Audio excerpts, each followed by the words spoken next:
Good afternoon. I'm speaking to you live just outside. I like to think balding is just God's way of saying, now let's see you get laid. Is it true that if you don't use it, you lose it? What I'd really like to do is put the greatness of this man in perspective. The hairloss community has a lot to be thankful for, having you as a spokesperson. You mean you just call this guy up? About life and about reality. And now, America's #1 reality radio show for men.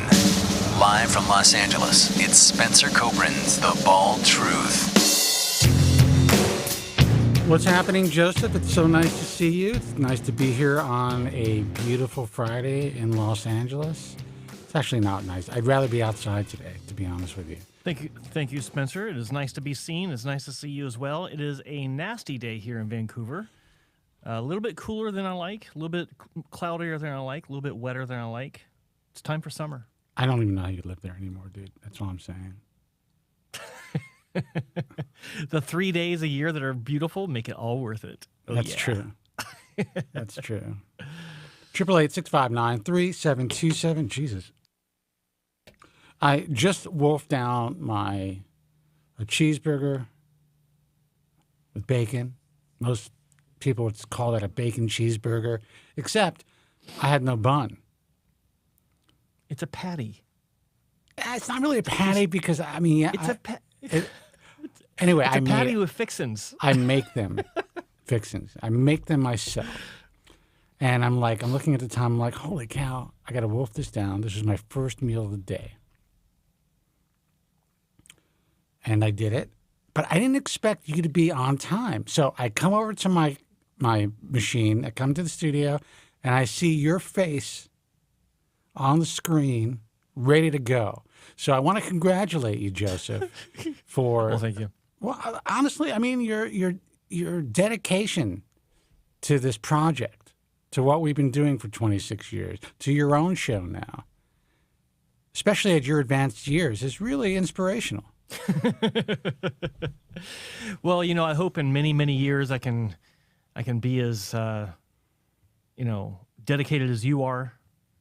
At the same point in your life, many years from now, for me, and it's I'm working to get there. More important, how's my hair? I didn't really have time to Your hair do looks it. fantastic. Thank you, I appreciate that. Having a great hair day. Yeah, I mean, Joe is a little bit of a sycophant when I ask him, and I appreciate that because he doesn't want to hurt my feelings. But I did, again, rushed into the studio. I'm ready to go. Call, the lines are open, 888-659-3727. I'm a little hoarse today. I don't know why. Let's hope it's not throat cancer. 888-659... 888-659-3727 is a toll-free number. Guys, this is a call-in show. This is the hair loss show. Been on the air on some form or another for about 26 years. I know that sounds insane to you guys who are just finding us. And why aren't you guys getting 1 million downloads a week? There's a lot of reasons why, besides the fact that I kind of retired in 2009 from the radio, and this has just been more of a side thing, kind of almost like a hobby, just I guess a labor of love that I don't even put on my own YouTube channels or anything like that. But it's also because we tell the truth. Mm-hmm.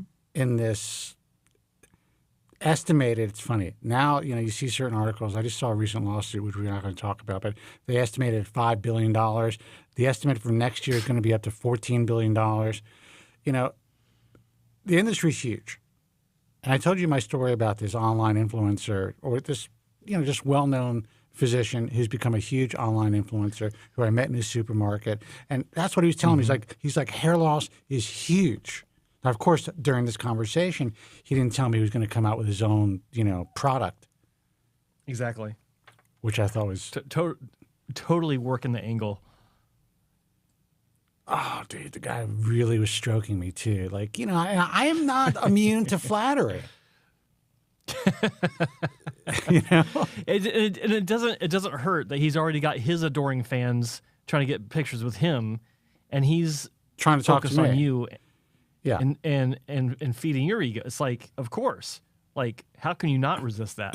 Look, when this guy came back and essentially came back to me in the supermarket after I thought our conversation was over to continue the conversation, my first thought should have been, there's something rotten in Denmark here. There's something going on here.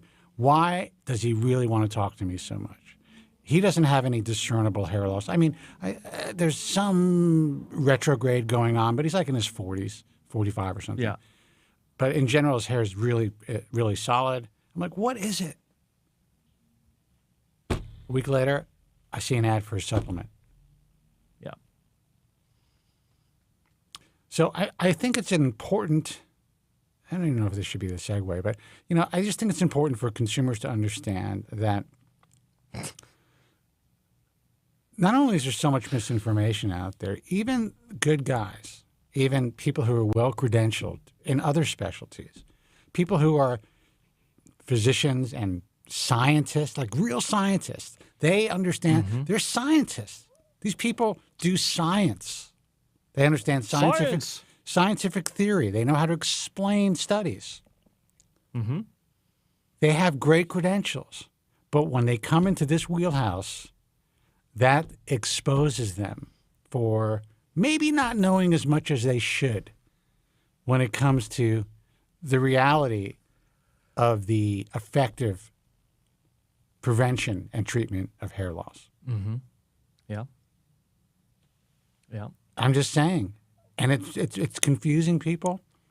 I'm going to spit on the mic again. People are contacting us through the American Hair Loss Association asking about different products and services these influencers are selling. Mm-hmm. What are we going to say? You know, we provide them with the reality. We tell them where to go as far as not what products or services to buy, but, you know, there's only 2 FDA-approved products. These are the possible fringe products that, you know, there are some studies that indicate that maybe using a certain solution, very specific solution that may, I don't know, contain caffeine or whatever, can benefit men and women with androgenetic alopecia. But to our knowledge, there are no consumer products, no products being sold right now that a consumer can get their hands on that will benefit them more than real medical therapy. Yet. That's it. Yeah. Yet. Now there Good are night. some. Yeah, there are a few products on the market that can actually lower DHT. They can do all the things needed to help in the hair loss process and inflammation, but only like very few of those products are actually standardized extracts being manufactured in the United States. They're not being You're not getting sourced from, you know, China or India. Nothing wrong with that. Just saying, there's different regulations. You don't know what the standardization or if in fact the extracts, like I said, are standardized at all. You have no idea because the FDA does not regulate this. When you've got people looking for supplements like turmeric, curcumin for the anti-inflammatory effects, and there are outfits that are busted because they're using scraped iron shavings that turn to rust and filling these capsules because it looks exactly like curcumin and selling it as curcumin. Yeah. It's like it's amazing. And what about these? Will do. What about brown eggs that are being sold as brown eggs? They have dye in them. You have to now check. Yeah. You have to scratch the egg to make sure that they're actually the eggs that they claim to be selling. It's ridiculous. I mean, what people won't do to screw over their fellow man just for $1. Yeah. It's amazing. And, you know, I mean, look, I think what consumers and people who find the show just have to know is look at everything with a jaundiced eye. We're just going to talk to you about the reality of the industry, what works, what doesn't work, what we know works. You know, even some of the fringe stuff that at least, you know, Joe and I have seen possibly help people over the last 30 years that may not be FDA approved, because there is stuff out there that can help you that's not FDA approved, which and I even use that term loosely when it comes to the FDA. Yeah. But most of the crap out there will not help you. And there are people out there who are willing to sell really inexpensive sourced drugs like, finasteride, minoxidil, topicals. And just because these are actually the generics of these drugs, you have no idea where it's coming from. You have no idea if it's going to be effective. You have no idea if that particular solution and the way that these drugs are sourced or where they're sourced from, the pharmaceutical companies from India or China or wherever, you have no idea what their fillers are. You have no idea if their particular drug is the cause of more adverse side effects than, say, another generic, or less effective than, say, another generic. What's funny about that is you take the fact that some generics are already like super cheap compared to name brand. Yeah. And then the issues that we talk about with generics, or the potential issues that are experienced by some people where efficacy may not be there. When you have someone actually advertising the cheapest generics available, that blows my mind. It's like you're missing the point. Well, that's like advertising it as being the cheap. Like that's the benefit. It's the cheapest. Well, and in this market, in any market, but in this particular market, in the world of social media, and the way that the society is kind of devolving, in my view. I mean, whether it's medication or surgery, it's being marketed as a commodity. End of subject. The cheapest wins. I saw an ad from one of these subscription services that are now getting involved in hair transplant surgery, and I don't think they're doing very well on that front yet. So they are promoting a 40% discount summer sale, 40% off FUE surgery, and it also states 40% off a permanent solution to your hair loss. Now, that alone is a problem as far as truth in advertising. You can't blame the advertising company or the marketing company because they believe, because this is the notion, and this is what is being continually reinforced online, and something that was created, this narrative was created by the industry, by the grand poobahs of the ISHRS, that hair transplant surgery is a permanent option to restore your hair. And that could be nothing but the truth, nothing but false. No further from the truth than all the other bullshit that's being sold out there. Is it more permanent? Is it the most permanent solution that we have right now? Yeah, for most people. That could also be the problem, especially if it's done poorly. And you got to deal with that for 25 years. But all that hair that is being moved, there's a larger percentage of DHT susceptible hair being moved today than in any other time in the industry. So putting the term permanent and FUE together is ridiculous. And in my view, it's completely false advertising. But that's the market. That's the market. Well said. All right, let's take a call. Joe's got nothing to add. 888-659-3727. Hey, you're on the air. Who's this and where are you calling from? Hey, guys. It's Mike from New York. Mike, what's happening, bro? Hey, Mike. Did I call you bro? Not much. Why did I even... What's going on with me? What's happening, man? How are you? It's all right, Spencer. You're getting to that age in life now where you're using the terms the young people use. I'm trying to be hip, and it's not going to work. Yeah. Yeah, you got to say low key a lot. You got to say low key a lot, and that shit's fire. You got to say that a lot. And legit. Yeah, yeah. I called in a couple things. The first thing I wanted to mention was, as you know, I'm on Finasteride. Well, I wanted to give everybody a heads up. I went to refill my prescription, and the pharmacist called me back and told me it's going to be a lot more money. So I said, why is that? Apparently somebody has bought Avidart, some hedge fund, and the price has gone from $220 a month to $700, not a month, whatever I get, a 3-month supply, I can't remember. But whatever supply comes in, it's now $740. Wow. Yep, so now I'm going to have Really? to switch to generic on that. Yeah. Unbelievable. Yep. I mean, it's not unbelievable. Yep. That is. Do you know the name of the company that purchased it? He didn't say, but he said this is what these hedge funds do now is they purchase pharmaceutical companies, jack up the prices, and try to make profit that way. Okay, so the drug itself, the brand name that was being produced. What was the name? Was it who's the drug company that's producing it? Is it Pfizer?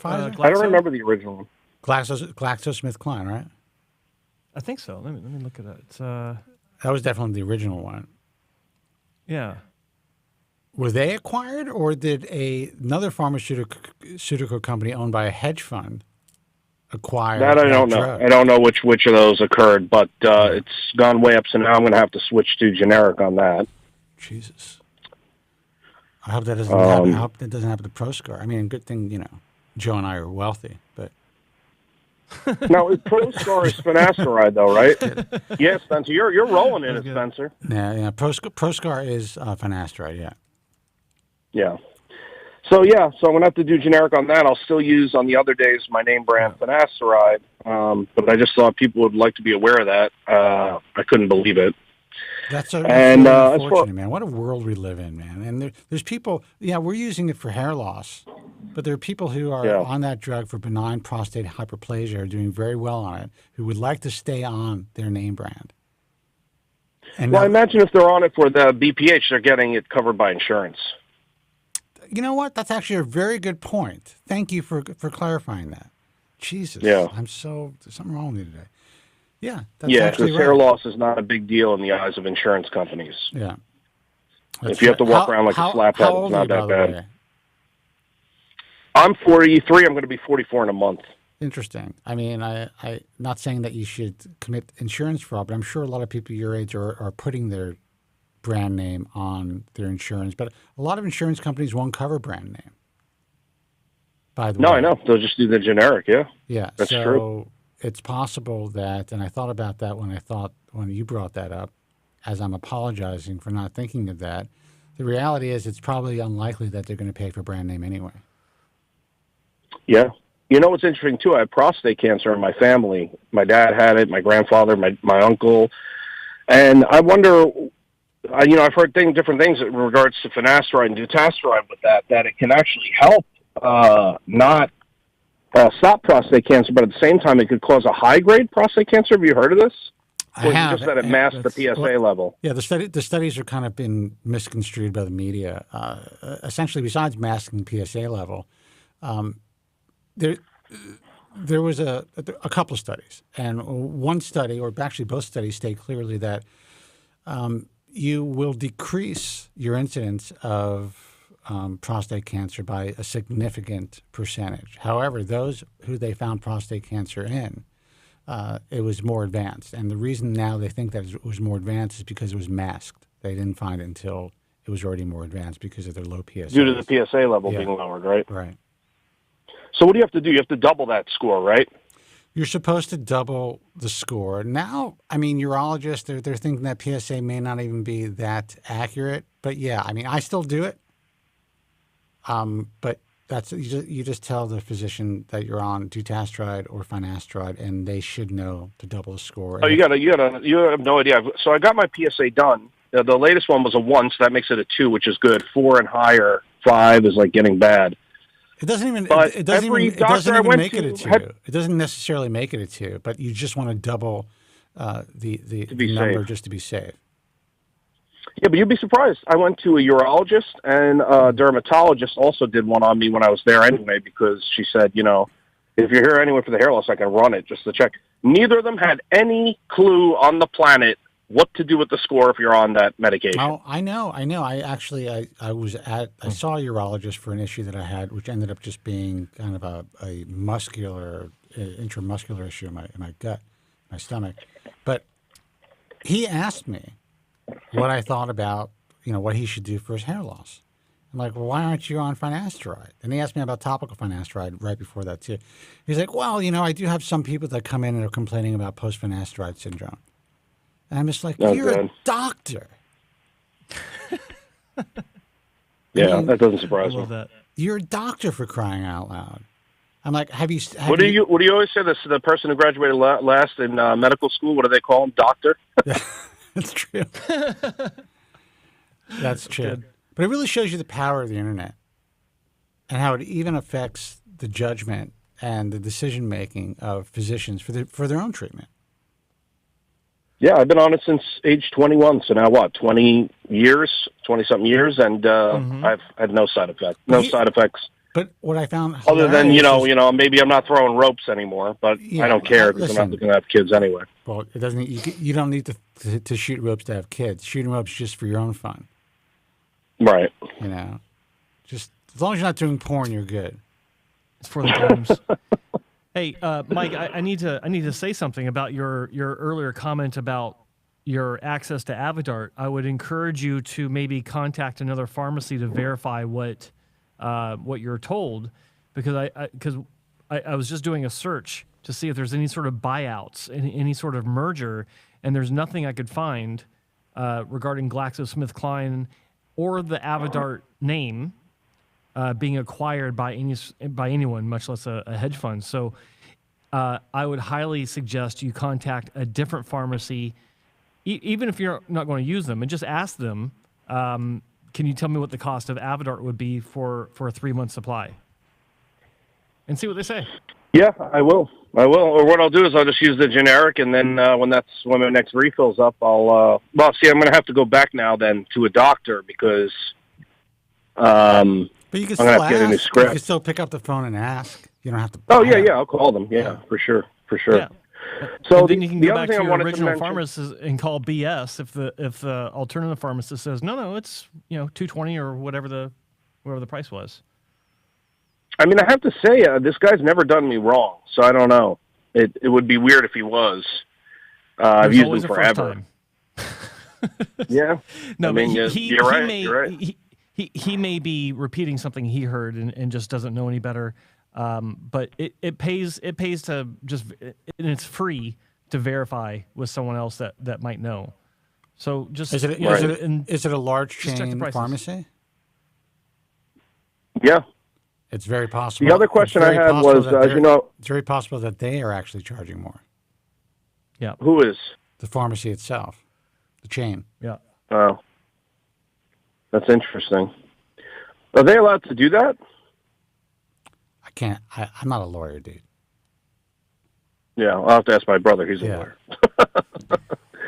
But the other question I had is, as you know, I've had the itching for a long time, scalp, whatever. So I went on vacation for about 3 days. I went out to Cali to Disney, actually. Oh, wow. And, nice. So I did a lot of walking during that time. As you know, my job, I'm very sedentary most of the day. And my girlfriend recorded, we were doing about 25,000 steps a day. And I noticed the itching went away entirely. Really? During that period. Now, also, I'm not at my job, so I wasn't stressed. What about your water? And then when I came back... What about the water you're showering Water intake? with? No, the water you're showering with. Oh, right. Yeah, different water, of course. Right. And so some variable exposure change. to sunshine. Well, it was cloudy the whole time, so I don't know about that. But let me ask you a question. Have you ever considered getting yourself a shower filter? No, somebody had suggested that, though. Yeah, on one of the hair loss forums. Yeah, I mean, it's more for your skin, but I would definitely consider it.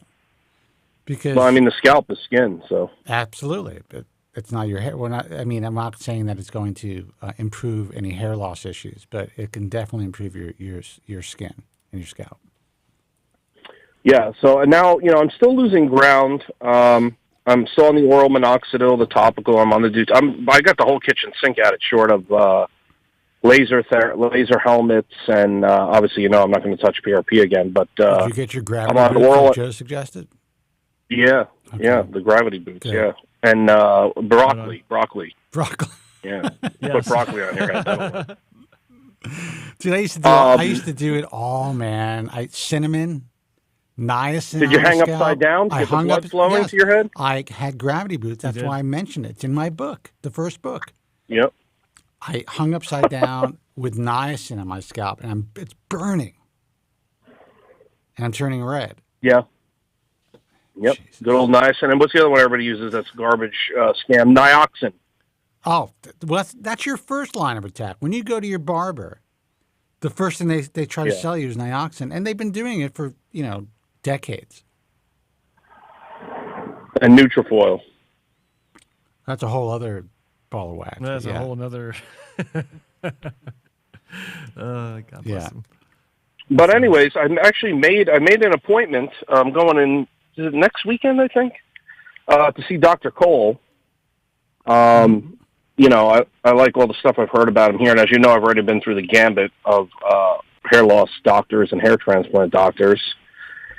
I don't know what he's going to be able to do because if it's some other problem, obviously he can't do anything about it. He's a surgeon, but his representative, and no, it wasn't Morty, was saying that they do have their other methods that they could try, like they have topicals with finasteride and tretinoin and some sort of acid in it that he also prescribes or compounds. Azelaic acid. Let me ask you a question, though. Are you going to see him for your hair or for your scalp condition? My hair. Okay. How is, Okay. now that you came back from California, you're back in New York, how is the scalp right now? It's back to itching again. Okay. So there's definitely a correlation here. And I want you to just to step back and think of it. Yes, it's possible that you get a little sunshine, not much, though it has been cloudy. Yes, it's possible that, you're exercising more. That could help with the inflammation for sure. I don't know if you were drinking a lot or drinking less. I don't know if you were eating better or eating worse. But there's something that went down in your body that helped you with the inflammatory aspect of what you're dealing with. And it could be the water. It could be the water. I think it's Go ahead, Joe. I think it's a lack of being sedentary. It's the activity, and I think it's the it doesn't have to be sunny to be able to get vitamin D from. That's true. From being outside, Especially if you're out in midday, even on a cloudy day. Yeah, exactly. No, it's true because we actually got a little sunburns, even though it was cloudy. Yeah. You're right. Yeah, exactly. In fact, you can actually get a worse sunburn on a cloudy day in some situations than on a sunny day. Little known fact, but regardless, you got outside, you walked around a lot.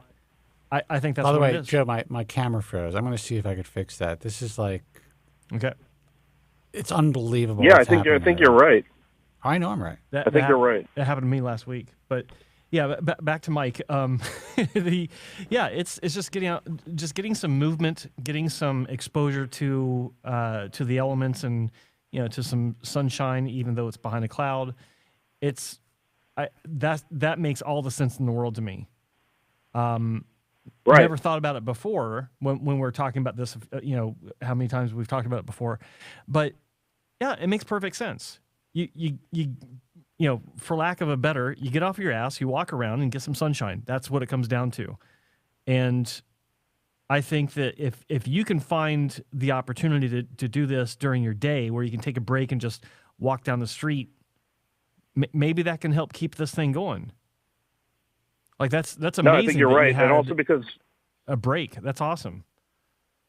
Yeah, because I work my ass off. But also, you're right. I'm in a building all day with no sun, on top of the not walking.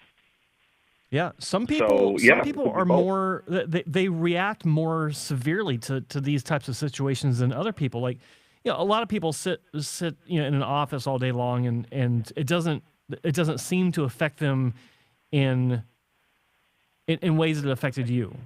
May affect them other ways, but some people are more sensitive to these kinds of situations, and you might be one of them. So if you can start getting out on a daily basis, just take a walk on your lunch break. Take a sandwich with you. Take a walk, grab a slice. Keep walking while you're eating, who knows? Maybe that'll be the solution. That'd be awesome if it is. It's just weird that I've been doing this job 19 years and I've never had this issue till the past 2 years. But it could, your body changes and you get older. Yeah, exactly. Yeah. So yeah. I think that might have something to do with it. Yeah, I mean that's what makes the most sense. Yeah, exactly. Right on. Also, stress. I wasn't at work. I wasn't stressed, so that could be it too. There is that. Yeah, of course. I mean, that's another obvious point to think of. But ultimately, you've been given some light has been shed on a possible solution for your issue. So keep doing that, getting outside and getting exposure. I would even suggest, I know that in your line of work, you're constantly not just sitting, but you're hunching over and you're really focused on the smallest details. Try to, maybe set an alarm every hour so that you can just stand up and walk around for a few minutes inside your studio, just to get your blood flowing, right? That's a good point. Yeah, it's a good point. I mean, it'll make the job that you're doing take longer, but maybe it's worth it. No, absolutely. And then I won't be hunched over at 60. Yeah. That's another benefit potentially. So, okay. Well, what else is going on? So you're going to go see Dr. Cole and you're going to see him about your hair. Have you had any discussions with him before, or is this the first time? No, this is the first time. I didn't speak to him. I spoke to his representative. As you know, I've been to Bernstein, who's been great. He put me on the oral minoxidil, and I also saw Bloxam back in the day, about 2 years ago, for a hair transplant, but decided not to go through with it for obvious reasons now with the situation I'm in. But I wanted to see what other options. Yeah, I don't think it's a good idea, especially if I'm having thinning down at the nape, I don't want to start going into that donor area and who knows what happens to it over time. Okay. So yeah, I want to see what he could offer in the way he was talking about these topicals. I mean, it can't hurt, to see what he has to say. So he called into the main event a couple of days ago, and he was talking about it there. I think it was Wednesday's show he called in on, maybe Tuesday, and he was talking about it. You can go back and look at the episode. It was Wednesday's show. That's right. It was Wednesday's show. He called, I think, in the second hour, and there's someone in the chat room asking questions about topicals, and he went ahead and answered some questions. So it was a good episode. And of course, you can talk to him about it when you meet him, obviously. But good luck with that. Like, I'd like to know how it goes for you, and but more importantly, I'm more interested in your long-term response to forcing yourself to be more active during the day at work. I'd really like to see how it goes. Right. Yeah, I'm definitely give it a try because it definitely seemed something changed there. So. Yeah. Well, I'm glad you're able to get out and first off have a holiday, have a vacation. I'm sure that was fun. Sure it was a good time. But to have this as a side effect of a vacation is fantastic. I'm actually really happy for you. Yeah, I guess all I have to do is stay in Disneyland 24/7, and my hair will not fall out. There are worse things in life. Things in life. All right. Excellent. All right, guys. Have a great weekend. Yeah, you too, man. Take care. All right, I'll talk to you soon. I'll give you a call after I meet with Cole and let you know how it went. Okay, yeah, please do. All right, bye-bye. All right. All right, Joe. So the rig is not working. I'm going to take another call. I'll try to fix it. Okay. I don't know if I'm going to be able to without shutting down, and that shuts down your stream. So this is I just have to blame Andrew Zarian. Let's see who this is. Hey, you're on the air. Who's this and where are you calling from? Hey, this is John from the Bay Area. Don't shut down everything until you answered a couple questions I have. I appreciate it. All right, well, listen, Joe, how you guys unfortunately, doing? You guys aren't going to be able to see me. I know that's what you look forward to every Friday, but you can hear my voice. All right, well, that's better than nothing. Yeah, that's what I hear. Okay, so Spencer, I sent you an email to your I don't know if you got it or not. I attempted to send it to the baldtruth.com. I sent it. Yeah, good luck with I was hoping. I know. That's what I'm calling. hey, is there any way that you could somehow, off the air or on there, whatever, I really do want to do a consultation with Undercover Doc. I think of all the doctors, I think he seems to be I don't know. I think I trust him. I really trust him, and I think it would be important. I would very much like a consultation with him. I know he's been doing it a long time, but how would I ever find his name? Is there any way you could email me his name, or I could? How can we do that? Can you help me with that? He's undercover, Doc. How can we do that? He's undercover, man. No, I know he's undercover, but he's still practicing and working on a lot of patients. And even when he was on last week, it was impressive when he was talking. Man, he says he has 95%, success rate, and I mean, I believe him. I mean, maybe it's just because he's just an undercover doc. Why would a guy like that? But it would. I don't know. I was impressed. Here's is there the any thing. way? His approach will probably be, especially for someone of your advanced age. Just kidding. So someone your age is going to be strip. How do you feel about that? I know, but I'd be interested to see how many grafts he would. What he would think of overall. What his impression of how many grafts? Would I be a good candidate? Should I do it? I think he would give me the straight scoop. I don't think he would try to hustle me. Like, I get that little vibe from some of the other guys that they're trying to hustle me.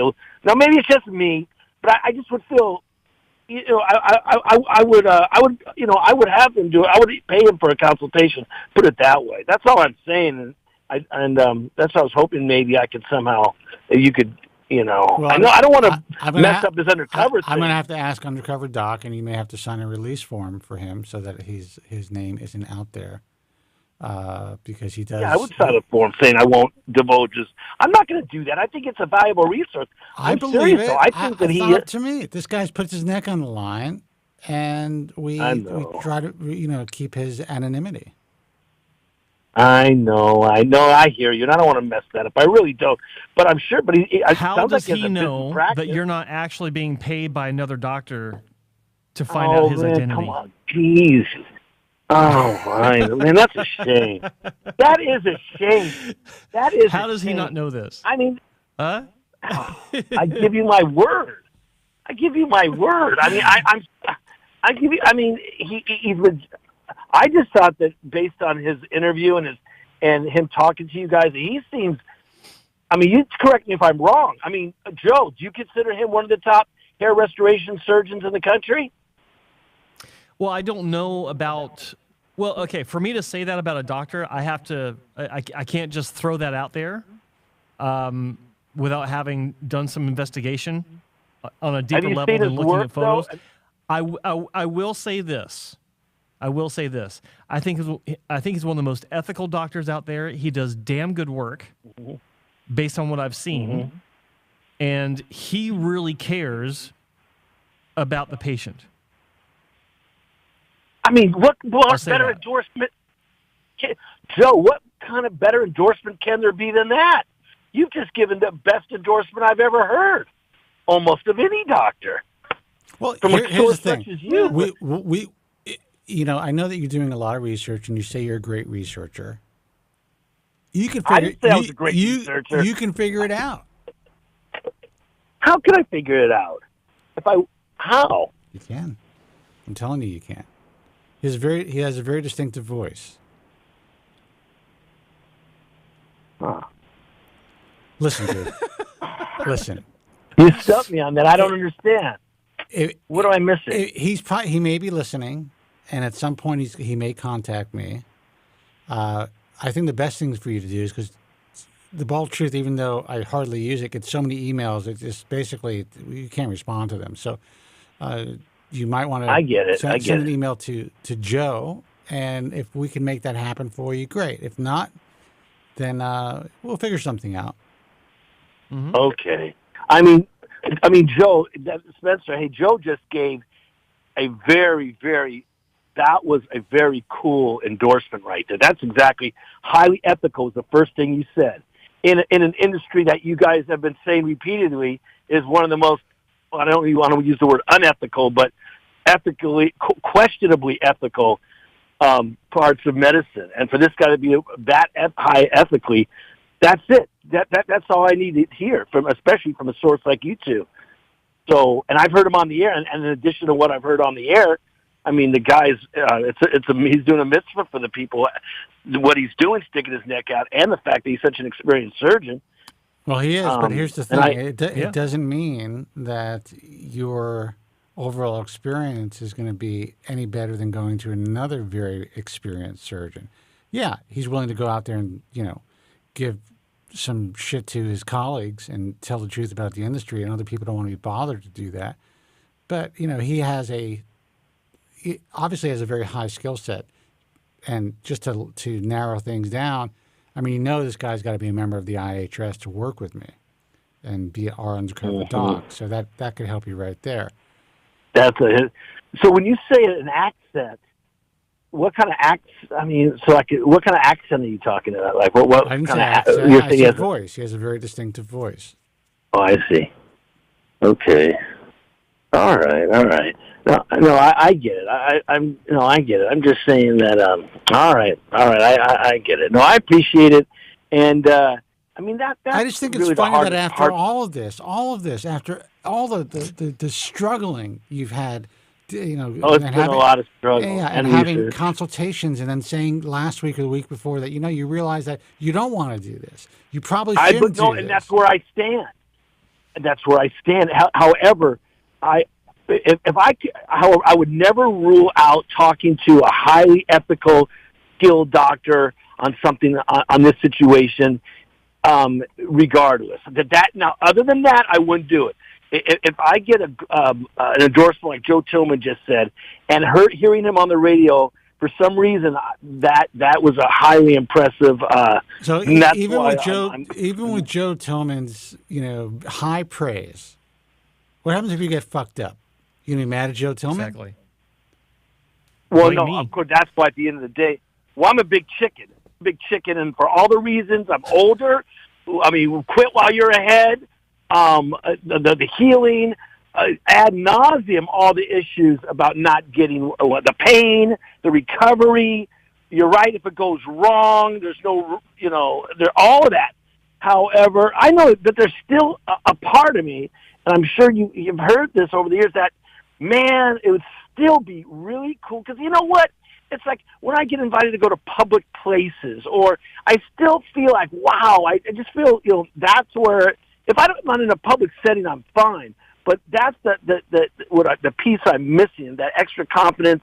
And so part of me would still think, man, if I could just do that, it would open up my life a little bit. Maybe that's, that's the reality. I'm sharing that with you guys. So the only place you think you need to replace your hair would be your frontal hairline?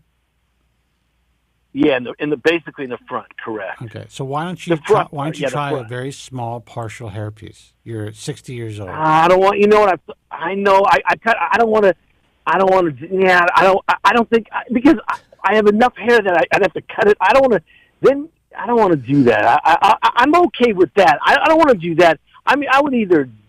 And I know you said you've heard that before. People don't want to do that. So you'd rather have surgery. So you're saying you don't want to do that. You'd rather actually have your head cut open, essentially, and have thousands of wounds created to hopefully grow hair back, and take a year for that to happen, and then maybe not be satisfied, and then have to take another year out of your life. And by the time you're done, you'll be 64 years old. Well, no, not 64. I'm not that old. But don't push it another year. 62, whatever. By the time you're satisfied with your end result, you'll be 62 years old. If you're satisfied. And then you may be like, you know what? I could use a little bit more. Then all of a sudden you're 65, and, you may look great on the pickleball court. But you've wasted years of your life. I would not get hair greedy at all. I would not be like that. If I would take whatever improvement I could get, I would take it. Know that I took a gamble, and if it was okay, I would not be hair greedy like, the younger people are. Some people on your show who've had, for whatever reason, I would not be like that. You're hair greedy right now. Maybe a little bit, because a little bit. It's true. And Trust and me, maybe once that's you get a because- little taste of it, it's like sex, man. I'm telling you. You're not going to want to stop. You're going to want more. Well, I'll tell you what.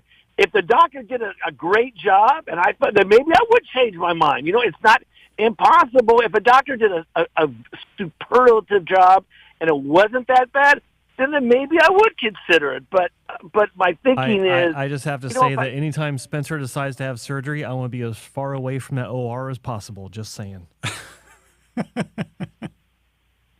You know, it just look, and like I said, but until I heard this guy, I don't know, and maybe I would do the consultation. It would just be interesting to hear from. I don't think there's any harm in doing consultations or talking to people. I don't think there's any harm in that, even if I'm only have a 10% chance of doing it. You know, unless the doctors don't want to talk to somebody. I'm saying there is no harm in doing it. But I cannot give you Undercover Doc's name or information. No. Now, if he's listening to the broadcast, and he probably is, or if he calls in later, he can say, you know what? If he feels comfortable enough that he won't be exposed, then we can send you his information. Okay. But do you have my email? Or I've given Joe... Well, I mean, I guess should I email Joe? I don't want to give it out over the air. I don't want to give out my email out over the air. Exactly. Yeah. Send it to Joe. You can, just do a Instagram DM. Yeah. That's the easiest way. Okay. All right. Yeah, and I appreciate it, and it's just. You know how these things like go. You talk to enough people, you guys. I know you go back and forth. There is some back and forth you do, and even though you're pretty much accept everything, and et cetera. I still listen to the show. I'm still trying to learn. I'm still, you know, it's a diamond in the rough, you know. And I agree with you guys. I don't think they're going to come up with a quote unquote cure. And I'll be the first to say, look, I'm not taking minoxidil, or I'm not taking any of the other, and never have taken any of that medication. But let me ask you this question. If you were able to find a really incredibly light partial hair system where you don't have to basically just to fill in the gaps in your frontal hairline, to bring your hairline where you down, don't have to shave your head to put it on, where you don't have to shave your hair to put it on? Yeah. You know, I would try it on. I would try, but I don't even know how to go about. I don't even know how to go about. I don't even know any. I see on Facebook or some other place, but it's like there's a local store I could pop in and try one on. No, like a pair of shoes. I wish there was. You can't. But you can go online. You can do a search for partial front hair systems. You may have to cut it in yourself a little bit, you know, or use a razor blade to kind of make it match your hairline. But you can probably find something for like, just to see, even if it's not your color, probably find something for $60 or $70 from China. And they're very like see-through bases, like a polyurethane type of thing. The hair and something that thin is probably looped, like a V-loop it's called. So there's no knot showing. Slap it on with a little double-sided tape, you know, just to see if you like the way it looks. And if you do, then you can find something that's more custom. But you may be surprised, like, holy shit, I look 10 years younger. This is exactly what I want. I don't have to have my head cut open. And no one's going to give a shit if you're 60 years old wearing a little something. You can wear makeup at your age, man. But most people can, once you say that, you can detect a hairpiece 95% of the time. And I don't want to be the guy who everybody's kind of laughing at. I would say 100% no. Not anymore. You cannot. I see young guys in person. You know, I actually met somebody not too long ago. I had no idea. This is what I do for a living. I had no clue. And he was just chuckling. Don't you have to glue it on though? You have to apply glue in some way. You have to glue it or tape. Yeah, you have to use some sort of adhesive. Yes, you glue it. You're basically gluing hair to your head. You want it to. You want to feel bad about it. That's what you're doing. Just like if you're getting SMP. If I already have hair, If you're getting SMP, they call it SMP. But what's going on? You're actually getting a tattoo on your head. That's what you're doing. So this is you're gluing hair. If I have hair in the front already, how if I don't shave that hair off? Then how does it glue to the hair that I have? You don't glue it to the hair that you have, dude. You want to advance your hairline, you glue it to your scalp. I see. It goes in front of your hair then. It goes in front of your hair. If your hairline is recessed and you're unhappy with the position of your hairline, you can replace it artificially without having a hair transplant. You don't risk shock loss. You don't risk all the other issues. And it could look very natural if you learn how to finesse it, but it's going to be a process. And that's why you don't want to spend a lot of money. You want to go get some cheap, material sent in from China, try to match your hair color, read about how to put it on, play with it. You could do it alone. No one has to see it. Give yourself a little haircut if you want, because you could just take it right off. And you could play around with it. Take pictures, see if it looks natural when it's wet. And if it does, then you find something to have cut in. You try that. How often do you have to replace something like that if you do something like that? How often do you have to get a new one? He's never going to let me go. No. Dude. No, I'm just asking. Think of these type of things as like disposable contact lenses. First of all, you don't want to keep anything in your head for more than a few days, in my opinion. I think these companies that sell you on the idea that you only have to come in once a month to get it serviced, in quotes. I wish you could see me because it's laughable. But they say get it serviced once a month.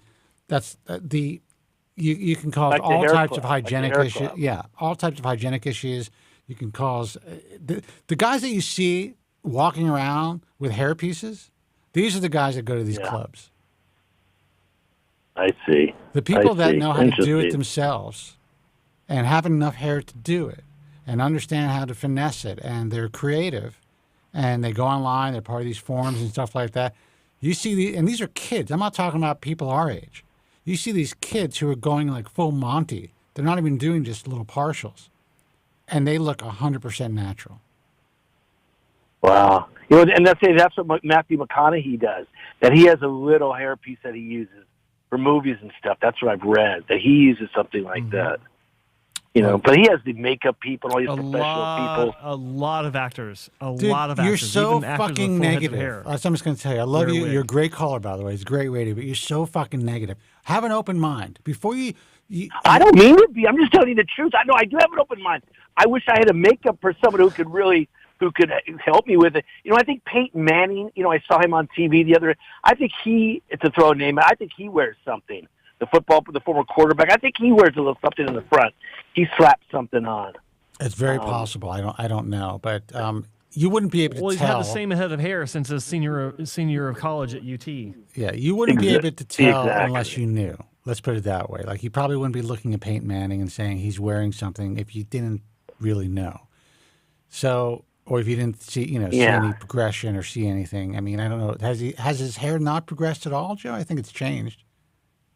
I don't think maybe it's progressed a little bit, but I think I've not looked very closely at it for a long time because I noticed his hair years ago, like even before I got in the industry. When I lived in Tennessee and he was like, the guy, and I remember even thinking then, it's like, yeah, he doesn't have very good hair, and it hasn't really done much since. And that's been 30 years. Yeah. So there might be something to that assessment that he's wearing something. Yeah. So maybe. Just what I would do is I would throw away any of the concepts that you have about what a rug is, or what a toupee is, or what a hair system is, or whatever you think wearing a hair system is, and realize that there are countless guys. It's actually still it's the largest segment of the hair loss industry as far as hair replacement. And most guys that you see out there, not most, there's a large percentage of guys that you see out there that you just have no clue. And it's because they're wearing extremely light pieces. I always tell the story, and I'll try to make it brief. A friend of mine, Kent Emmons, was the president of National Lampoon Radio. He's been in television for a long time, on radio, just in the entertainment business. His kid is actually a really well-known actor or actress. I guess you have to say actor now. So he came to me. He was going to be on television in 4 months. He got some gig, and he's like, "Look, Spence, I want to get a hair transplant. Who should I go to?" I'm like, "Listen, you can't. You're going to be on camera in 4 months. You can't get a hair transplant." He's like, "What do you mean?" I had to explain the whole thing to him, even though he was a fan of the show. So I'm like, "I'll tell you what. If you want to wear a hair system, that's the way to go." And he's like, "No way. There's no way I'll ever do that." I'm like, "I'll hook you up. You could have it cut in. If it's the right density, if it's done correctly, no one will know, and you'll feel great." He got this thing in the mail. Told him who to order from. This was years and years ago, when I was, kind of more aware of what companies to order from and stuff like that. And gets in the mail, freaks out when he opens it up. It looks like a tarantula in a box. And I said, "Trust me, just go to this person, have them cut it in." He gets this done. It was some Asian lady that he ended up really, really liking and becoming friends with. Really helped him out. And I don't know why I had to say Asian, but that's just the reality part of the story. And it makes it more to me. Well, but to me, it makes it more like that's important. To me, it makes it more like, oh, this was a nice setting. I don't know why, but whatever. So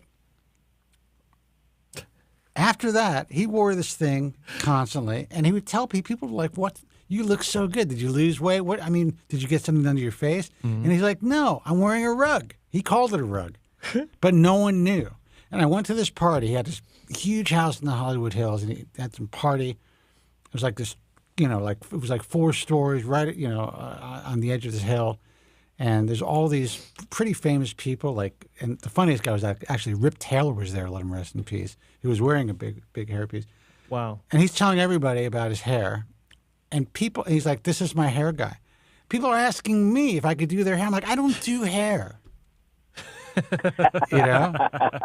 Hey, you can make some extra money on the side doing that, Spencer. Yeah, but I had to explain. Open up the Spencer Kobren hairstyle hair replacement place or something. This was the reaction, and these are young, beautiful women.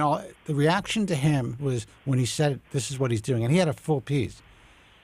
Because it looked so good, they just thought he got his hair replaced. They didn't really understand it. They couldn't decipher whether it was a transplant or if it was glued on. Even if you explained it to them, they still couldn't get it because it looked so natural.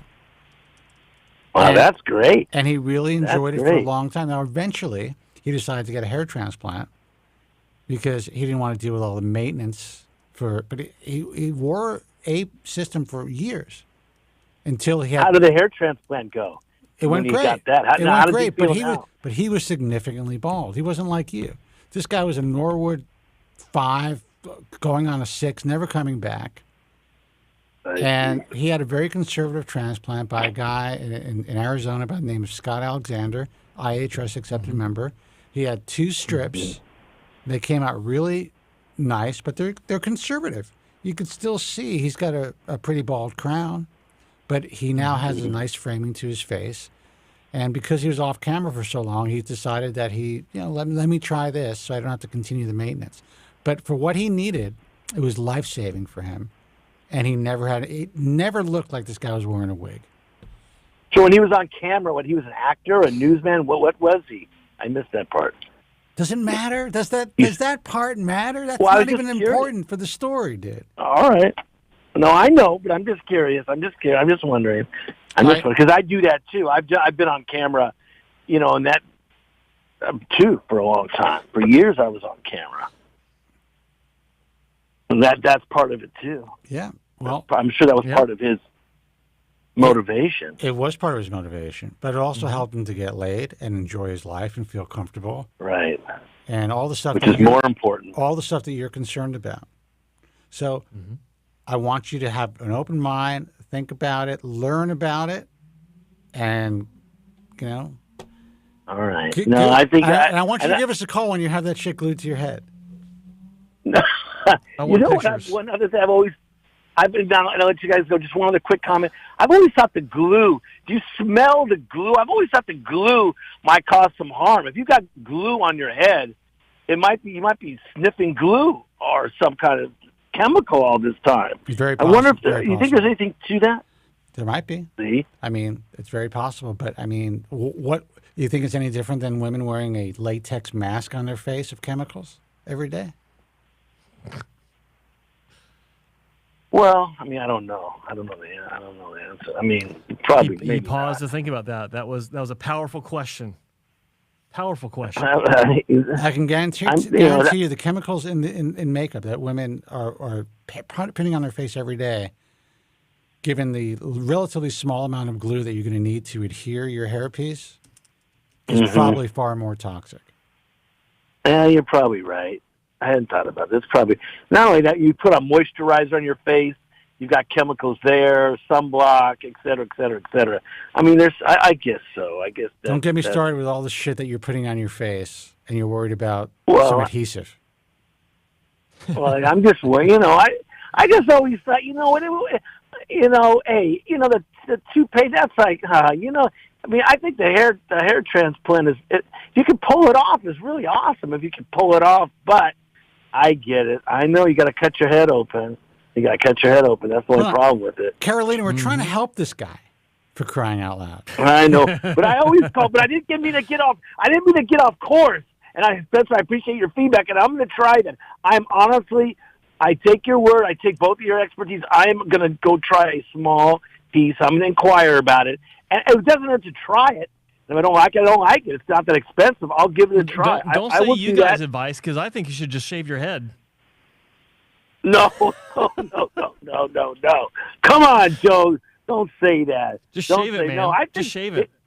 No, I don't need to shave it. I still have good hair. I have nice. Listen, brother, we're going to take another call. I always appreciate you. Don't get bummed we got to go after an hour. Come on. I'll say it again. Don't get bummed at us because we have to drop you after an hour. No, I haven't been. I've been on 10 minutes. I've been on 10 minutes. All right, brother. 10 minutes? Don't I always have pertinent questions? Dude, I have pertinent questions, though, when I call. I wouldn't take your love call. you, buddy. We wouldn't allow you on the line so long if we didn't appreciate your call. Trust me. Okay. Thank you so much. Thank you so care. much, as always. Bye-bye. You guys are the best. Take care, buddy. Bye. Phone number is 888-659-3727. I'm basically doing a radio show, which is kind of fun. It's nice not to have the camera on me because now I just took off my pants and I can relax. That's great. I think it's fun that he said that he's only been on for 10 minutes.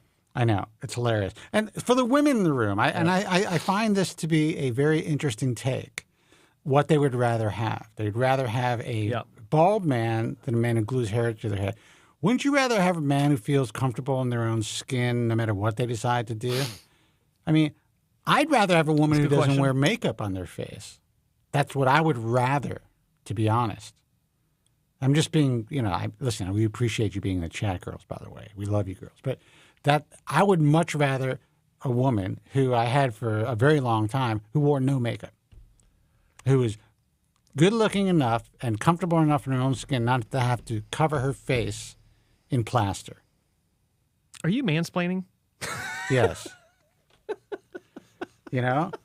Or, all of the stuff that women, get to do with their hair and stuff like that. So if a guy wants to get a hair transplant, that seems to be okay. But if a guy wants to glue a little extra hair on, that's like an issue.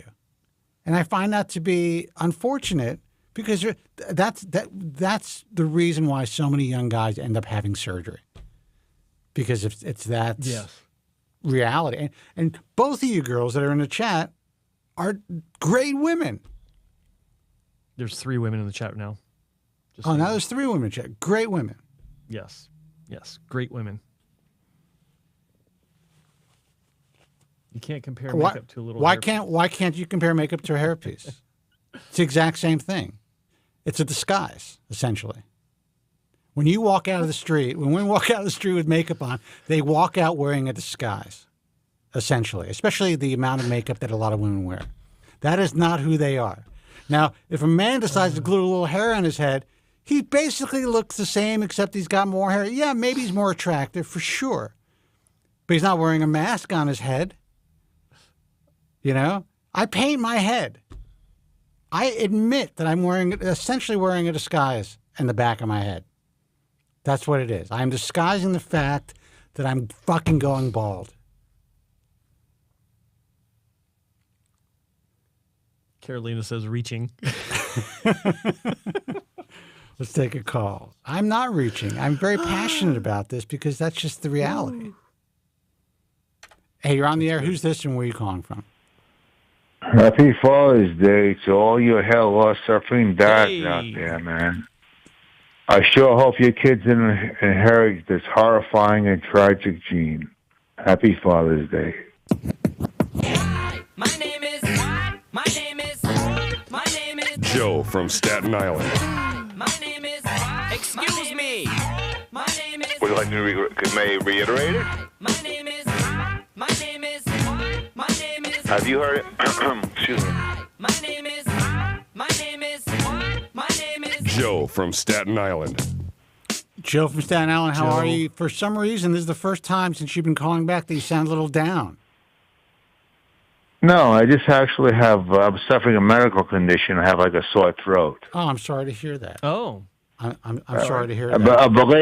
belated happy birthday, Spencer, man. Thank you so much, man. Too bad you can't see me and see how young I look. Well, actually, my computer's not on. I've seen you. Well, the first time I called a few months ago, I commented on. I'm just fucking with you. You never age. No, You never age. You're still a handsome dude. I appreciate that. And I'm going to answer Herbert's thing also because I'm reading the chat because, I mean, actually, it's good not to have the camera on because I could really get involved. I would rather an authentic person myself, Herbertique. But if someone wants to improve their appearance and maintain a certain look, it doesn't mean they're inauthentic. Just like, and again, Carolina's thinking I'm reaching.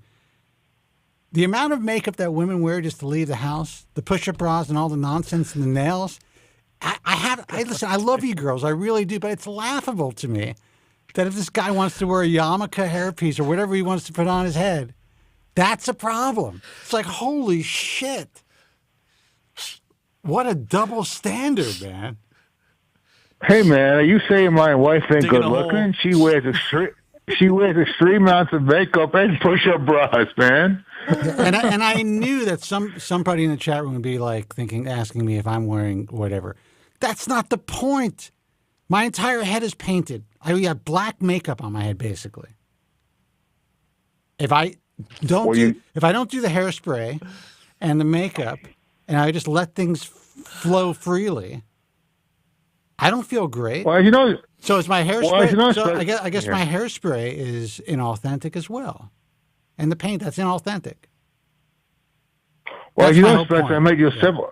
Go ahead. As you know, I've met you several times in person. I was wondering. I noticed do you wear some light facial makeup? I don't. I don't wear makeup.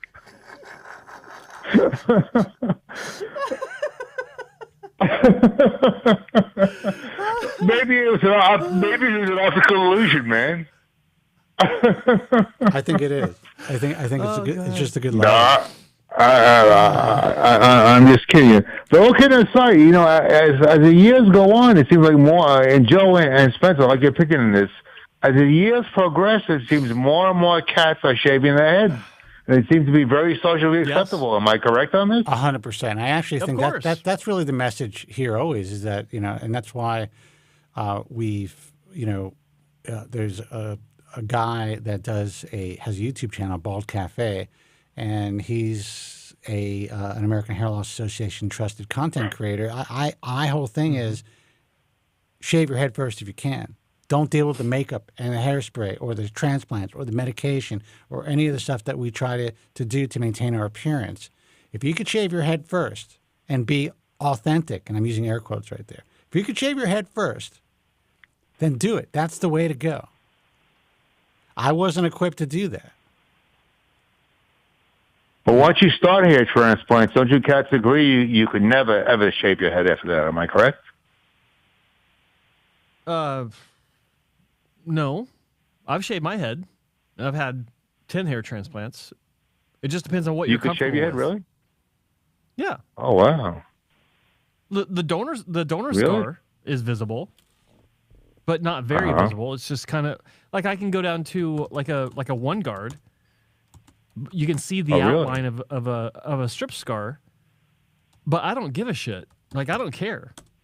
It looks fine, and I'm happy about it. Actually, I was talking. But Joe, I was talking about yesterday on yesterday's show. I was even talking about how I've been considering shaving my head for the summer, just because I enjoy it. It's fun. Really? It's very freeing. Yeah, yeah.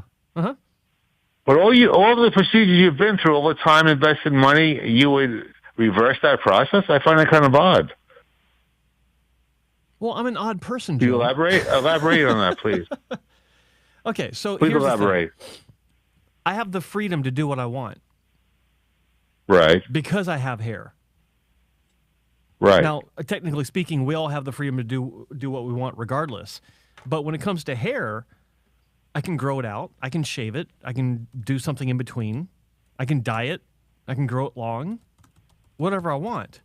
And sometimes I like it shaved. Like the last time I had surgery, which was 4 years ago, I had a, 700 or 800 FUE, shaved my head.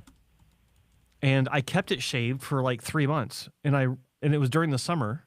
It was 4 years ago next month. It was July of 2019. I enjoyed it. It was nice. It was easy. I gave myself some length on top, about an inch of length, and kept the sides and the back really short. It was a classic high and tight. And yeah, you could see the outline of a donor scar from my strip surgeries, but it doesn't affect me personally. Like, I don't care. Like, my life revolves around having been, a 10-time over hair transplant patient and hair transplant educator. If I can't live with the outline of a faint donor scar being visible, then like I'm not authentic to myself. If I'm telling other people, actually, Joe, yeah, go ahead. Go ahead. Well, I mean, what were you was the reaction of your What was the reaction of your peers when you shaved your head? I ask you that. Which peers? What do you mean? Like Spencer? Your friends and family, like Spencer, your friends. What was the reaction of your friends in your community when you shaved your head? Personally, I was mortified. Any reaction? Yeah. Spencer actually stopped calling me for about 2 weeks. Really? No. Well, maybe Spencer was offended by that. Joe, my life revolves around hair restoration surgery and hair loss. All of my friends, all of my family know exactly what I do for a living. There's no hiding, with regards to me and what I do professionally, and me and my personal life as far as having had all the surgery. I started talking about hair transplant surgery to everyone 20 years ago, 21 years ago, actually, when I had my first repair job. And so it's a mindset that I have that I recognize very few people have it, but it's because I'm just comfortable in my skin. I just don't give a shit. It's not even about embracing anything. It's just I like the way that I've always had a good head for shaving, like a head shape for shaving, and I just like the way it looks, and I just don't even pay attention to the donor scar, because it is good enough to where at a really short length it is kind of difficult to see. So can I pose this question? Yeah, go ahead. Let me pose this final question to you. I'm not trying to embarrass you, but why did you go through all this and not just shave your head instead of have only surgery? I'm a little curious about. Because he was an idiot. Well, like I said, I have the freedom to do what I want. I can have hair, or I can take it away and enjoy both.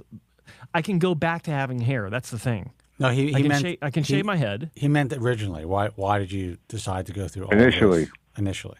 Oh, well, that's easy, because if I shaved my head in the 90s, I was a skinhead. You couldn't do that. Right. Yeah, but your story is a little bit more complicated than that. You were essentially enticed by a buddy of yours. You went for a consultation. The doctor's like, "Yeah, we could hook you up too." Oh yeah, exactly. Yeah, that's why I had my first hair transplant. Was my first two. Is because I went to a consultation with my best friend from high school, because he needed the support. Like, he was embarrassed and he was kind of intimidated. And he's like, "Will you come with me?" I'm like, "Sure," because we talked about hair loss bugging us each, and so I went with him. And the doctor, like Spencer said, talked me into it. I went up having the surgery. Hurt like hell. One of the worst things, like physically just extremely painful, The recovery was terrible. And so much shock loss, it was ridiculous. Wound up having a second surgery because I lost so much hair from the first one and continued hair loss that I needed a second one to fill in some more of the gaps. That one was terrible. I finally called it quits because I've told this story several times.